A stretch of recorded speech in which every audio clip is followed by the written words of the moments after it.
Assalomu alaykum. Mana Gentle mashinamizni olib keluvdilar. Okamlarda bo'lgan narsa klaplarni siqib qo'yganman.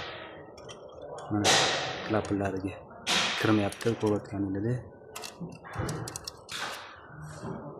Mana bunaqa bo'ladi.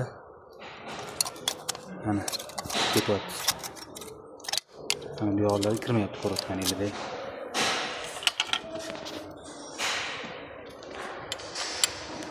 Bu okamlarning galopkalarini yechamiz. Klaplarni galopkani joyida yechib, mana ko'rayotganingizda mana kiryapti o'tga. Mana bu yoqqa kirmayapti o'zini. Kirmayapti. Galopkalarni yechib, ko'tga qilib qadar olamiz. Kimga mashina xizmatlarga beramiz, pastga nomer qo'yib yuboramiz. Alloh xayr ko'rsin.